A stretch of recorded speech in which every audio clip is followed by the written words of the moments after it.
The Husky Lens has to be hooked up to a 12C port. And the 12C port has a red, a black, a blue, and a green wire. According to the right of read, the Husky Lens has a connector where the blue goes to the blue, the red goes to the red, the black goes to the black, and the green goes to the white. So now what we have to do is we have to cut these wires and reconnect them in that order. Okay. So we're going to do that so that you could just plug it in and you wind up with the current going the right location. And we got that because this one over here for the C12, where's the C12 here? The 12C, that shows you that, you see the connector has like these little guides. It only goes in one way. You cannot put it in this way or that way. It's got to go in this way, right? So therefore, if you put it in this way, well, then you have the black, the red, the white, and the blue. That's how it goes into the C, into the 12C port. And we have to convert it now to go into the Husky Lens in this order. That's it. Okay, let's see the work. Oh, that's going to take time. You got to prepare the wires.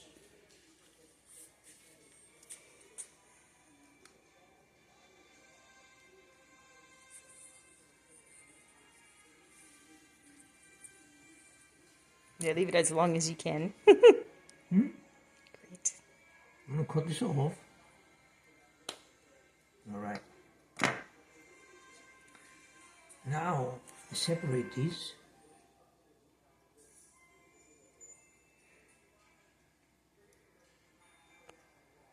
Good. And this one over here, we're going to do the same thing. We're not going to use these connectors, so we're going to cut them off.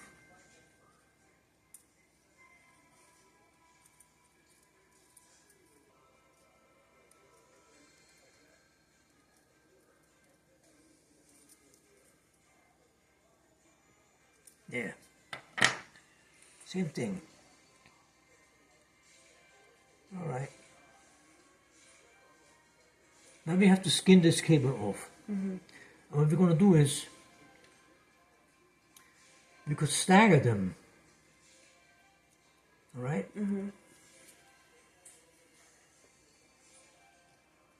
Let's say we take we start with the red over here, right?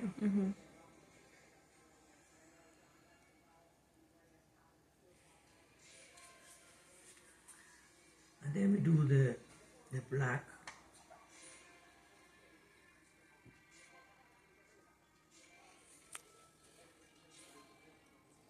And then we take the black. Then we take the blue.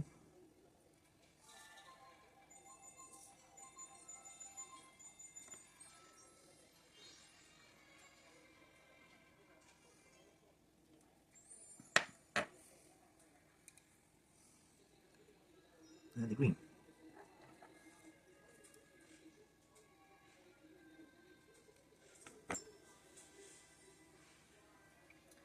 You stagger them so that you don't wind up they're all in the same spot. That prevents connection. Because now you have one wire over here, another one, and then we're going to do the same thing on the other end, okay? You could stop it.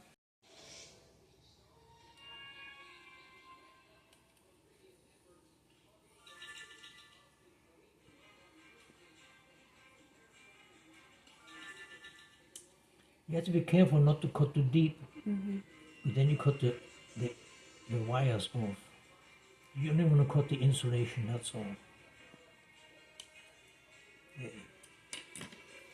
You don't want me to plug this line? Now we twist these together.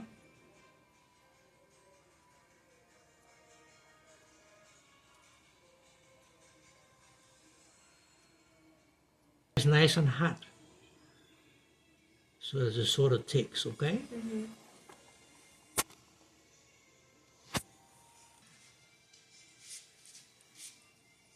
Do you want me to hold it pointing you?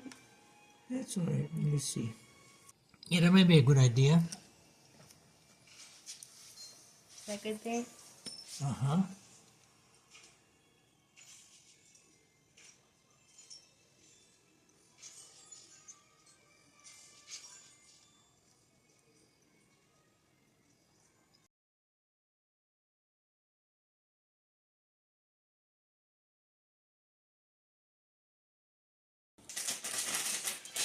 So what's the key? You touch the wire to the rod? Yeah, you gotta heat the wire up until it's warm enough to melt the solder. So you touch the solder to the wire and the wire to the iron? Uh-huh. And it pulls the solder in. Yeah.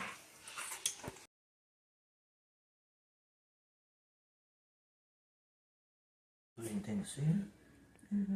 It takes much longer than if you have wire nuts or strip-on connectors.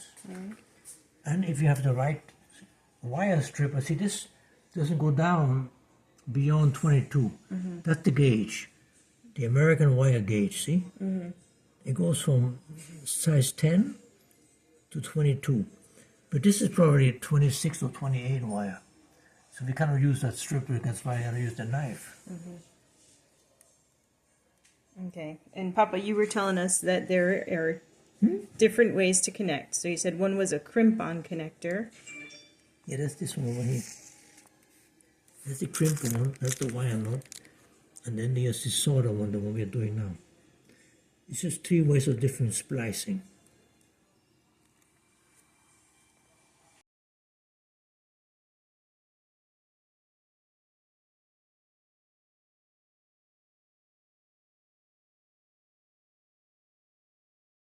See, we have it all staggered so they don't touch each other, see?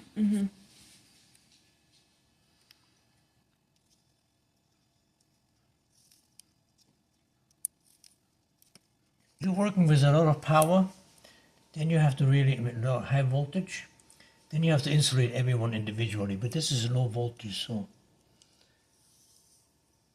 as long as you keep them apart, we shouldn't have any problem.